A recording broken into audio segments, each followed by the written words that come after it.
না, আশা করছি তিনজন খেলবে। তামিম চিটাগংয়ের সাথেও কথা বলেছে, তামিমও খেলবে। মুশফিক মোস্ট প্রবাবলি সে সিলেক্টরদেরকে রিকোয়েস্ট করেছে, ও মনে হয় সিলেটের ফরে খেলতে চায়। তিন পাণ্ডব আছে মুশফিক, মাহমুদুল্লাহ এবং তামিম ইকবাল। তারা কি কাকে কাকে দেখা যেতে পারে এনসিএল টি20-তে বা কোনো কিছু জানেন কিনা?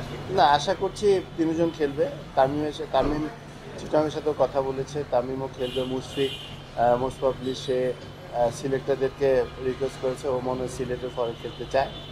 তো সেটা আছে। এবং রিয়াদের সম্বন্ধে কোনো কিছু আমাকে বলে নেই, মানে সিলেক্টরদেরকে বলে না, বাট মোস্ট প্রবাবলি ডেফিনেটলি ও খেলবে। একটু এশিয়া কাপ খুব সামনে, এশিয়া কাপ নিয়ে এক্সপেকটেশন কি সবাই? দেখেন, টি20 ফরম্যাটটায় কেউ কিছু বলতে পারে না, যে ভালো খেলবে সে জিতবে, এবং এক দুটো ওভারে কিন্তু চেঞ্জ করে দেয়। তো আমার কাছে মনে হচ্ছে, আমি মনে করছি যে আপনার